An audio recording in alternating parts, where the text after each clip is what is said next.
எனக்கு தெரிஞ்சு 98% வந்து இன்னைக்கு உள்ள சூழ்நிலையில ஒரு டிஎன்பிசி எக்ஸாமுக்கு நீங்க படிக்க வரீங்க அப்படின்னா சுத்தி இருக்கிறவனை பாக்குறது வரைக்கும் அவனுக்கு வந்து இவன் ஜாலியா இருக்கான், சும்மா படிக்கிறேன்னு சொல்லி ஓபி அடிச்சுட்டு இருக்கான். அதுக்கே ஒரு என்னது செல்ஃப் டவுட் வந்துடும். நம்ம ஒரு வேலை இதுக்கு தகுதி இல்லையோ, டிஎன்பிசி படிக்கிறதுக்கு நமக்கு வந்து தகுதி இல்லை போல. நீங்க வந்து இன்னும் என்ன செய்வாங்க, அவங்களை வந்து ரொம்ப தரைக்குறைவா தான் பேசுவாங்க. ஸோ நம்ம வந்து என்ன பண்ணுவோம், அந்த டைம்ல தனிமையா இருக்கேன், எனக்கு யாரும் சப்போர்ட் இல்லை, நான் தனியா இருக்கேன் அப்படின்ற ஒரு கிட்டத்தட்ட ஒரு 50% தான் உங்களோட ஃபுல் எஃபர்ட் இருக்கும். 50% வந்து குறைஞ்சிடும். ஸோ இதெல்லாம் மேக்ஸிமம் நீங்க வேணும். இந்த பிளானிங்கே இல்லாம என்னது கண்டமெனிக்க படிக்கிறது. இன்னைக்கு ஒரு பாடம் படிக்கிறது, இன்னைக்கு பாதி படிச்சா நாளைக்கு மேக்ஸ் படிக்கிறது. எல்லோருக்கும் வணக்கம். டிஎன்பிசி தேர்வு அதோட உண்மை நிலையை தான் பார்க்க போறோம். ஸோ அதோட நன்மைகள், தீமைகள், அதுக்கப்புறம் வாழ்க்கைக்கான அனுபவங்கள், ஸோ அது எந்த மாதிரியெல்லாம் நமக்கு லைஃப்ல எக்ஸ்பீரியன்ஸ் கொடுக்குது அப்படின்றத ஃபுல் அண்ட் ஃபுல் பார்க்க போறோம். ஒரு டிஎன்பிசி தேர்வுக்கு படிக்கிறீங்க அப்படின்றது எவ்வளோ ஒரு கஷ்டமான சூழ்நிலையில படிக்கணும், இல்லை ஒரு ஈஸியான சூழ்நிலை உங்களால படிக்க முடியுமா, எத்தனை வருஷம் ஆகும் ஒரு எக்ஸாம் கிளியர் பண்றதுக்கு, உங்களுக்கு எத்தனை வருஷம் ஆகும் அப்படின்றத ஃபுல் அண்ட் ஃபுல் சொல்ல போறோம். ஒரு வருஷத்துல படிச்சா பாஸ் ஆக முடியுமா, இல்லை 3 மாசம் ஆகுமா, இல்லை 5 வருஷம் ஆகுமா, இல்லை 10 வருஷம் ஆகுமா, எத்தனை வருஷம் படிச்சா வந்து ஒரு டிஎன்பிசி எக்ஸாமை உங்களால கிளியர் பண்ண முடியும் அப்படின்றதான் ஃபுல் அண்ட் ஃபுல் பார்க்க போறோம். ஸோ ஏன் வந்து நம்ம டிஎன்பிசி படிக்கிறோம், மெயினா வந்து எதுக்காக ஒரு எக்ஸாம் படிக்கிறோம், ஒரு போட்டித் தேர்வுக்கு படிக்கிறோம், இல்லை ஒரு அரசாங்க வேலைக்காக தான் படிக்கிறோம். மெயினா வந்து அரசாங்க வேலை, இப்போ ஒரு மாசம் நமக்கு என்னது சம்பளம் வந்துடும், ஒரு லைஃப் வந்து என்னது லைஃப்ல செட்டில் ஆயிடலாம், அப்புறம் சமூகத்துல வந்து நமக்கு ஒரு நல்ல மரியாதை கிடைக்கும், அப்புறம் நம்ம ரிட்டையர்மெண்ட்டுக்கு அப்புறம் என்னது நமக்கு பென்ஷன் அமௌண்ட் கிடைக்கும். ஸோ முன்னாடி இருந்தது, இப்போ இல்லை. சென்ட்ரல் கவர்மெண்ட் எக்ஸாம் போனீங்க அப்படின்னா உங்களுக்கு வந்து என்ன கிடைக்கும், பென்ஷன் கிடைக்கும். ஸோ அதுக்காக தான் நம்ம வந்து டிஎன்பிசி படிக்கிறோம். ஸோ இவ்வளோ நன்மைகள் இருக்கிற இந்த டிஎன்பிசிக்கு அதுக்கு ஈக்குவலா தீமைகள் இருக்கும், அதையும் நம்ம பார்க்கணும். ஸோ நீங்க இதுக்கு படிக்கிறப்ப என்ன, உங்களோட நாலேஜ், டிசிப்ளின்ஸ், அதுக்கப்புறம் உங்களோட பொறுமை. டிஎன்பிசியை பொறுத்த வரைக்கும் நீங்க படிக்கிறீங்க அப்படின்னா ரொம்ப முக்கியமான விஷயம், ரொம்ப பொறுமையா இருக்கணும். ஒரு டிஎன்பிசிக்கு படிக்க வரோம், நான் இப்பதான் படிக்க வரேன், ஒரு 3 மாசம் வந்து குரூப் 4க்கு ப்ரிப்பேர் பண்றேன், 3வது மாசத்துல வந்து நான் எழுதுறேன், எனக்கு ரிசல்ட் வரல, நான் ஃபெயில் ஆயிடுறேன் அப்படின்னு சொல்லிட்டு நீங்க விட்டுட்டு போனீங்க அப்படின்னா அதுக்கப்புறம் நீங்க வந்து எந்த ஒரு இதுலையுமே சக்சஸ் பண்ண முடியாது, எந்த ஃபீல்டுலையுமே உங்களால சக்சஸ் பண்ண முடியாது. எந்த ஒரு சோர்ஸ் எடுத்தாலும், எந்த ஒரு ப்ராசஸ் எடுத்தாலும் அது கொஞ்சம் லாங் டைமா தான் எடுக்கும். ஒரே நாள்ல வந்து எதுவுமே வெற்றி பெற முடியாது. ஸோ அதனால குரூப் 4 பொறுத்த வரைக்கும் நீங்க மினிமம் இயர்ஸ்னு ஒன்று இருக்கு. 3 மாசத்துல உங்களால நீங்க நல்ல நாலேஜ், ஒரு நாளைக்கு ஒரு 14 மணி நேரம் 16 மணி நேரம் படிக்கிறீங்க அப்படின்னா மேபி நீங்க கிளியர் பண்ணலாம். நான் கிளியர் பண்ண முடியாதுன்னு சொல்லவே இல்லை. நீங்க ஒரு 14 மணி நேரத்துக்கு 16 மணி நேரம் படிப்பு மட்டும் தவிர வேற எதுவுமே ஃபோக்கஸ் பண்ணல அப்படின்னா ஈஸியா உங்களால வந்து கிளியர் பண்ண முடியும். அதே நேரத்தில் நான் ஒரு நாளைக்கு காலையில வேலைக்கு போவேன், மதியானம் படிப்பேன், திரும்ப நைட்டு கொஞ்சம் நேரம் படிப்பேன் அப்படின்னு படிச்சீங்கன்னா ஈஸியா வந்து கிளியர் பண்ண முடியாது. ரொம்ப ஒரு கஷ்டமான விஷயம். ஸோ குரூப் 4 பொறுத்த வரைக்கும் இப்போ நிறைய வந்து சேஞ்ச் ஆயிடுச்சு. முன்னாடிலாம் 2018 பார்த்தீங்க அப்படின்னா நம்பர் ஆஃப் வேகன்சி வந்து அதிகமா இருந்துச்சு. நம்பர் ஆஃப் வேகன்சி வந்து உங்களுக்கு அதிகமா இருந்தது. அதே நேரத்துல காம்படிஷன் அப்படின்றது ரொம்ப கம்மி அந்த டைம்ல. அப்புறம் வந்து ப்ரிப்பரேஷன் அப்படின்றது ரொம்ப சிம்பிளா இருந்தது. நீங்க ஒரு புக்கு படிக்கிறீங்க, ஒன்றும் இல்லை, நீங்க சமச்சீர் புக்கு படிச்சீங்க அப்படின்னா நீங்க வந்து கிளியர், உங்களோட எக்ஸாம் வந்து நீங்க கிளியர் பண்ணிடலாம். ஆனா இன்னைக்கு உள்ள சூழ்நிலை அப்படின்றது அது மாதிரி கிடையாது. ஸோ அதனாலதான் சொல்றேன், பொறுமை இருந்தால் மட்டும்தான் நீங்க வந்து டிஎன்பிசில சக்சஸ் பண்ண முடியும். ரெண்டாவது இன்னொரு சொல்லுவாங்க, நீங்க ஒரு டிஎன்பிசி எக்ஸாமுக்கு படிக்க வரீங்க அப்படின்னா உங்களுக்கு மானம், மரியாதை, சூடு, சொரணை, வெக்கம் எதுவுமே இருக்கக்கூடாது. இதெல்லாம் இருந்தீங்கன்னா நீங்க டிஎன்பிசி கிளியர் பண்ண முடியாது. ஏன்னா நிறைய வந்து ஃபேஸ் பண்ண போறீங்க. அதெல்லாம் தீமைகளை நான் சொல்லுவேன். ஸோ உங்க லைஃப் நன்மைகளை பார்த்தோன்னா நிலையான எதிர்காலம் இருக்கும். உங்களால உங்களுக்கு ஒரு ஹவுசிங் லோன் போட்டுக்கலாம், நிறைய லோன்ஸ் வந்து நீங்க ப்ரொவைட் பண்ணி போட்டுக்கலாம். ஸோ அதெல்லாமே உங்களோட நன்மைகள் ஆகும். ஸோ இதெல்லாமே பாசிட்டிவ் சைட்ஸ். இதெல்லாமே வெளியில இருந்து பார்க்குறவங்களுக்கான ஒரு பாசிட்டிவ் சைட்ஸ். ஒரு போட்டித் தேர்வுக்கு படிக்கிறோம் அப்படின்னா இதெல்லாம் படிச்சோம்னா இதெல்லாம் வந்து ஒரு ட்ரீமிங்ல இருக்கும். ஸோ இதெல்லாம் வந்து உங்களோட பாசிட்டிவ்ஸ். அதே நேரத்துல தீமைகள் அப்படின்னு பார்த்தோம் அப்படின்னா ஒரு 2ல இருந்து 5 வருஷம் ஆகும். நீங்க ஒரு எக்ஸாம்ஸ் கிளியர் பண்ணணும் அப்படின்னா இன்னைக்கு உள்ள சூழ்நிலைக்கு நீங்க இதுக்கு முன்னாடி உள்ள சூழ்நிலைகளை வந்து புரிஞ்சுக்க கூடாது. இன்னைக்கு உள்ள சூழ்நிலையில ஒரு டிஎன்பிசி எக்ஸாமுக்கு நீங்க படிக்க வரீங்க அப்படின்னா குறைஞ்சது 2ல இருந்து 5 வருஷம் ஆகும். ஏன்னா நீங்க புக்கு படிக்கணும். இப்போ திரும்ப வந்து இப்போ ஜூன் ஜூலைல வந்து இப்போ 6th to 8th வரைக்கும் திரும்ப புக்கு சேஞ்ச் ஆகும்னு நினைக்கிறேன்.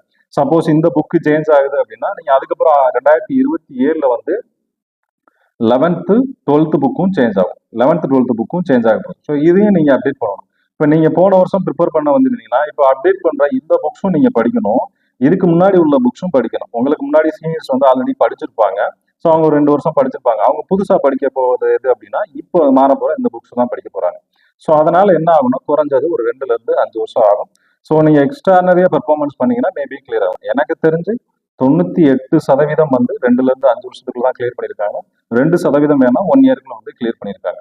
ஸோ அப்புறம் வந்து நம்ம படிக்கிறோம், டிஎன்பிசிக்கு வந்து படிக்கிறோம், நிறைய வந்து ப்ரிப்பேர் பண்ணிக்கிட்டே இருக்கோம். 2ல இருந்து 5 வருஷத்துலயாச்சும் நமக்கு கன்ஃபார்மா வேலை கிடைக்குமா அப்படின்றது உறுதி கிடையாது. என்ன கிடையாது, உறுதி கிடையாது. ஏன் அப்படின்னா இன்னைக்கு உள்ள சூழ்நிலை நீங்க லாஸ்டா 2025ல குரூப் 4 வேகன்சி, அதுக்கு முன்னாடி 2018ல உள்ள குரூப் 4 வேகன்சி எல்லாம் நீங்க எடுத்து பார்த்தீங்க அப்படின்னா கம்பேரிட்டிவ்லி ரொம்ப கம்மி.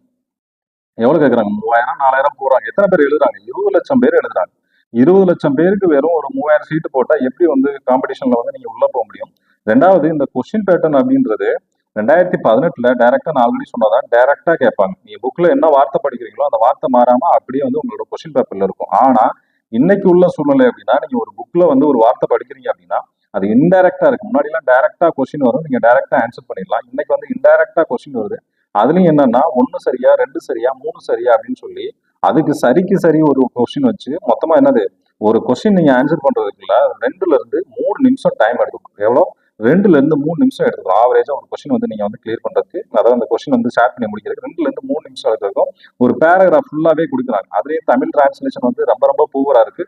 இங்கிலீஷ் கூட ஓரளவு பரவாயில்லாம இருக்கு. தமிழ் வந்து ரொம்ப ரொம்ப கூகுள் டிரான்ஸ்லேட் பண்ணுவாங்க போல இருக்கு. ரொம்ப பூவரா இருக்கு. ஸோ இது எல்லாமே நம்ம பார்க்கணும். ரெண்டாவது, நம்ம வந்து ப்ரிப்பேர் பண்ணும்போது ரெண்டுமே சேர்த்து ப்ரிப்பேர் பண்றது எப்பவுமே பெஸ்ட். ரெண்டாவது முக்கியமானது என்ன அப்படின்னா மனச்சார்பு, அதாவது பணச்சார்பு. பணச்சார்பு அப்படின்றது என்னன்னா, நம்ம படிக்கிறோம், வீட்ல இருந்து நம்ம வந்து படிக்க சொல்லி அனுப்புவாங்க. நீங்க டிஎன்பிசிக்கு படிக்க போறீங்க அப்படின்னா உங்களை வீட்ல இருந்து அனுப்புவாங்க. தம்பி போய்ப்பா படிச்சிருப்பா, எப்படியாச்சும் அரசாங்க வேலைப்பா அப்படின்னு சொல்லி உங்களை வீட்ல இருந்து அனுப்பிச்சு விடுவாங்க. நீங்களும் ஒரு வருஷம் படிப்பீங்க. ஒரு வருஷம் நீங்க வந்து வீட்ல இருந்து உங்களுக்கு பேமெண்ட் பண்ணுவாங்க. நீங்க ரூம் எடுத்து தங்கி இருந்தீங்கன்னா உங்களுக்கு என்ன பண்ணுவாங்க? ரூம் ரெண்ட் கொடுத்துருவாங்க, சாப்பாட்டுக்கு கொடுத்துருவாங்க. உங்களுக்கு என்னெல்லாம் தேவையோ அப்பப்போ அந்த ஒரு வருஷத்துக்கு வந்து பணம் வரும். சப்போஸ் இந்த ஒரு வருஷத்துல உங்களால ஒரு எக்ஸாம் கிளியர் பண்ண முடியல அப்படின்னா வீட்டுல உங்களை என்ன செய்வாங்க? வேற வேலை இருந்தா பாருப்பா, உனக்கெல்லாம் படிக்கிறதுக்கு லாய்க்கு இல்லை, அதனால வேற வேலை இருந்தா பாருன்னு சொல்லுவாங்க. ஸோ இந்த பணத்துக்கு அப்புறம் நம்ம ஒரு ஒன் டைம்ஸ் இதுல வந்து படிக்க ஆரம்பிச்சோம் அப்படின்னா என்ன பண்ணுவோம் அப்படின்னா, நம்ம இது நமக்கு வந்து இதை விட்டு வெளில போக தோணாது. ஸோ ஒரு வருஷம் படிச்சோம், இன்னொரு ஒரு வருஷம் படிச்சோம் அப்படின்னா ஈஸியா வந்து கிளியர் பண்ணிடலாம் அப்படின்னு நமக்கு தோணும். ஸோ அப்போ இந்த பணத்துக்கு என்ன பண்றது? இப்போ வெளில தங்கி படிக்கிறோம் அப்படின்னா ரூம்ல இருக்கோம்னா ரூம் ரெண்ட் பார்க்கணும், நம்ம சாப்பாடு பார்க்கணும். அதுக்கப்புறம் ஏதாச்சும் ஒரு டெஸ்ட் பேட்ச்ல அக்கறைன்னு போட்டாங்கன்னா அந்த டெஸ்ட் பேட்சுக்கு அமௌண்ட் பே பண்ணணும். அப்புறம் வந்து நிறைய வந்து பிரிண்ட் எடுக்கணும், அப்புறம் மெட்டீரியல் வாங்கணும், புக்ஸ் கலெக்ட் பண்ணணும், நியூஸ் பேப்பர் வந்து படிக்கணும் ரெகுலரா. ஸோ நிறைய விஷயங்கள் இருக்கு. நம்ம இப்போ எல்லாமே டிஜிட்டல் ஆனதுனால யூடியூப் பார்க்கணும். ஸோ அதுக்கு வந்து நீங்க மாசம் மாசம் நெட் ரீசார்ஜ் பண்ணணும். ஸோ இவ்வளோ ப்ராப்ளம் இருக்கு. வெறும் இந்த பணச்சார்பு அப்படின்றதுக்காக நம்ம அடிஷனலா என்ன போகும் அப்படின்னா அடிஷனலா பார்ட் டைம் ஜாப் தேடுவோம். என்ன பண்ணுவோம்? பார்ட் டைமா ஒரு வேலை தேடிட்டு இருக்கோம். ஸோ அந்த வேலை கிடைச்சது அப்படின்னா, அதாவது ஒரு நிறைய பேர் நிறைய பசங்களை பார்த்துருக்கேன். எங்கேயாச்சும் கல்யாண வீடு விருந்துகளுக்கு வந்து அந்த சப்ளைக்கு போறது, அந்த மாதிரி இல்லைங்க. அப்புறம் ஹோட்டல்ல வந்து சப்ளையரா போறது, இந்த மாதிரி நிறைய பேர் பசங்க வந்து பண்ணிட்டு இருக்காங்க. ஸோ என்னன்னா டிஃபென்ஸ், அதாவது ஃபேமிலி அதுக்கப்புறம் நமக்கு வந்து சப்போர்ட் பண்ண மாட்டாங்க. ஒரு காலகட்டத்துக்கு மேல ஃபேமிலி வந்து நமக்கு சப்போர்ட் பண்ண மாட்டாங்க. அப்ப அந்த பணத்தையும் நம்ம தான் சுமக்கணும். அதற்கான மன அழுத்தத்தையும், இந்த சொசைட்டி கொடுக்குற மன அழுத்தத்தையும், உன்னால படிக்க முடியாது, கிளியர் பண்ண முடியாது அப்படின்னு சொல்லி இந்த சொசைட்டி வந்து உங்களை வந்து ஒரு முத்திரை குத்தும். சும்மா வந்து உட்காந்துருக்கேன் அப்படின்னு. ஸோ படிக்கிற உங்களுக்கு மட்டும்தான் தெரியும் நான் எவ்வளவு கஷ்டப்படுறேன் அப்படின்றது. படிக்கிற உங்களுக்கு மட்டும்தான் தெரியும், வேற யாருக்குமே தெரியாது. சுத்தி இருக்கிறவனை பாக்குறது வரைக்கும் அவனுக்கு வந்து இவன் ஜாலியா இருக்கான், சும்மா படிக்கிறேன்னு சொல்லி ஓபி அடிச்சுட்டு இருக்கான் அப்படின்ற மாதிரி தான் இருக்கும். ஸோ இதுதான் அதோட தீமைகள். இது எல்லாமே நம்ம இன்னும் கொஞ்சம் டீப்பா போனோம்னா அந்த தீமைகள்ல சமூக அழுத்தம், சோசியல் ப்ரெஷர். அது என்னன்னா, இன்னுமாடா பரிசு எழுதிக்கிட்டு இருக்க? 2018ல ஆரம்பிச்சா 2026 ஆகி போச்சு, இன்னும் படிச்சுட்டு இருக்க அப்படின்ற மாதிரி சொல்லிட்டே இருப்பாங்க. வேலை எப்ப கிடைக்கும்?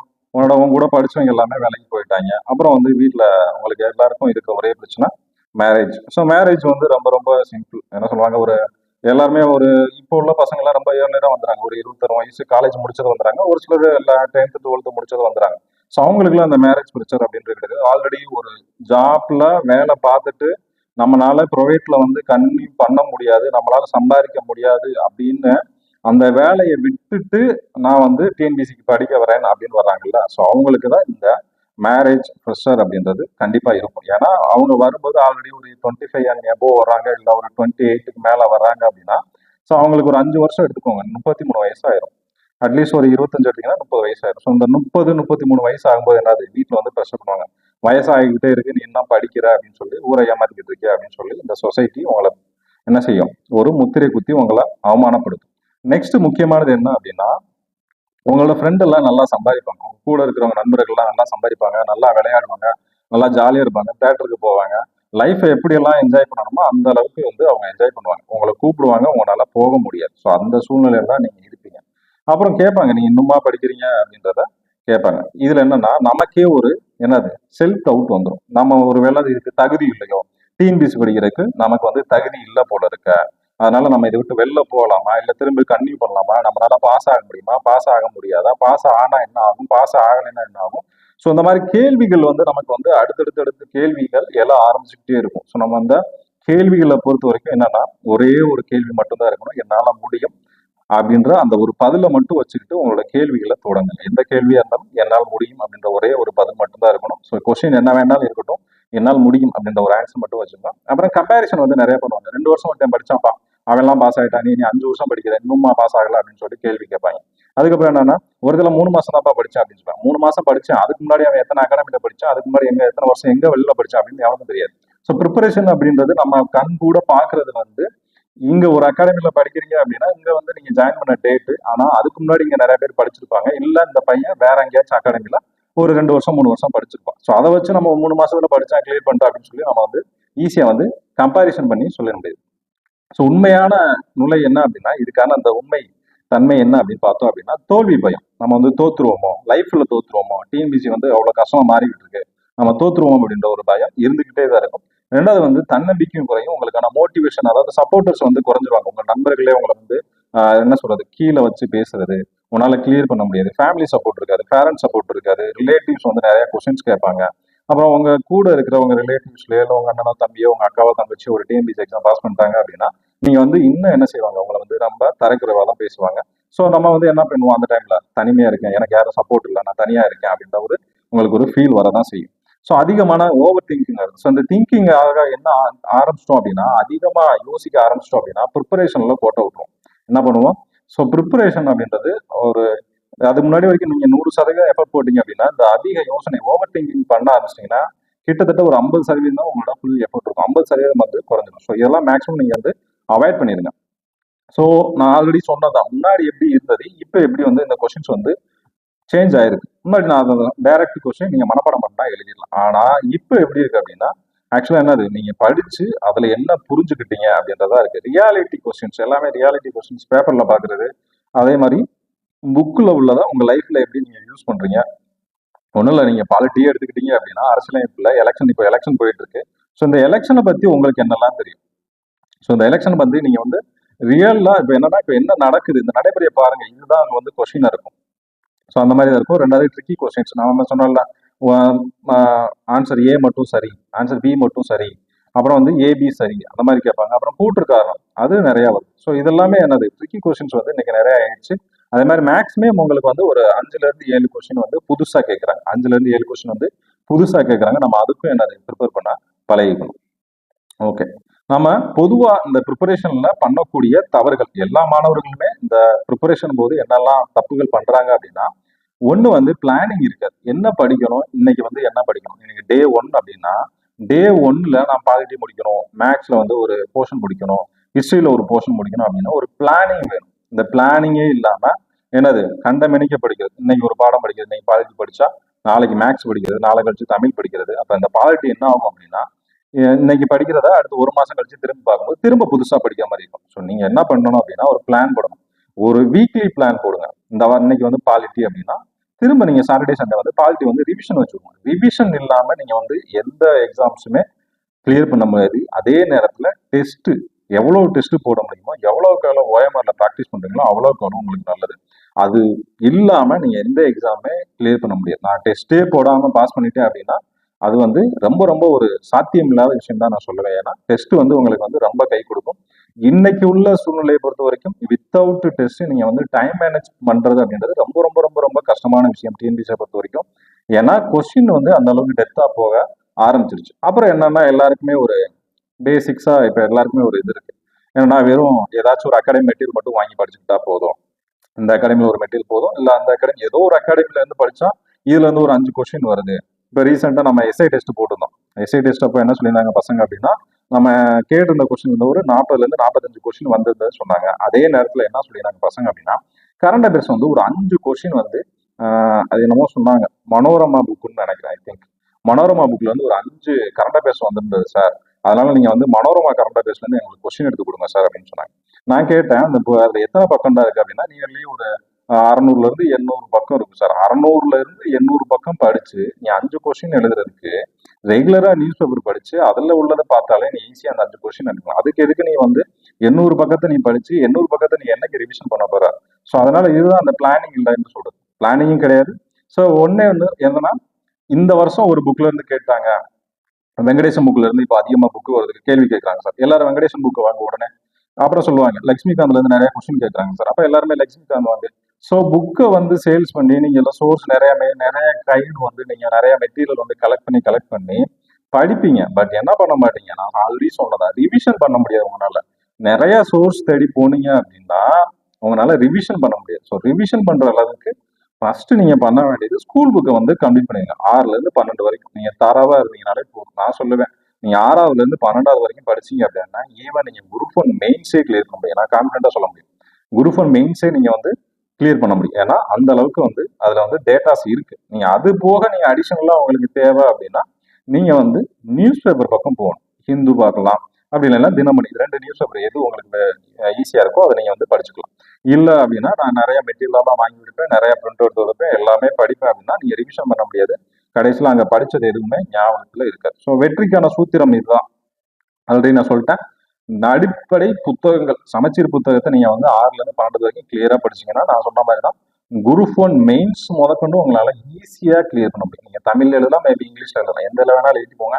ஈஸியா ஸ்கூல் புக் மட்டும் படிச்சீங்கன்னா கிளியர் பண்ணிடலாம். எனக்கு தெரிஞ்சு மெயின்ஸ் கிளியர் பண்ணியிருக்காங்க. ஸ்கூல் புக் மட்டும் படிச்சு மெயின்ஸ் வந்து கிளியர் பண்ணியிருக்காங்க. நெக்ஸ்ட் வந்து டெய்லி ரிவிஷன். இன்னைக்கு படிக்கிற விஷயத்த நாளைக்கு காலையில் ரிவிஷன் பண்ணுங்க. வாரத்துக்கு ஒரு டெஸ்ட். நிறைய டெஸ்ட் போடாதீங்க. நிறைய வந்து டெஸ்ட் போடாதீங்க. மீன்ஸ் என்ன சொல்றேன்னா ஒரு 2 வச்சுக்கோங்க, 2 ஷெடியூல் வச்சுக்கோங்க. டெஸ்ட்டுக்கான ஒரு 2 ஷெடியூல் வச்சுக்கோங்க. நான் வந்து ஒரு 5 இதுல ஃப்ரீயா கிடைக்கும் சார், 5 வாங்கி போட்டு பத்திரமா பிரிண்ட் எடுத்து வச்சு அதை அப்படியே பத்திரமா ஒரு மூலையில தான் இருக்கும். ஸோ அதனால என்ன பண்ணீங்கன்னா வாரத்துக்கு ஒரு டெஸ்ட் இல்லை 2 டெஸ்ட் அதை மட்டும் வச்சுக்கோங்க.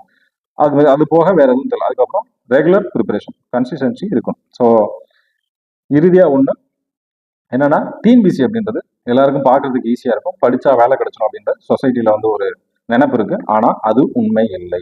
என்ன ஆகும்னா 2ல இருந்து 5 வருஷம் ஆகும். நீங்க வந்து என்னது நிறைய ஃபெயிலியர்ஸ் வந்து சந்திக்கிற மாதிரி தான் இருக்கும். ஒரே நாள்ல கிளியர் பண்ணிட முடியாது.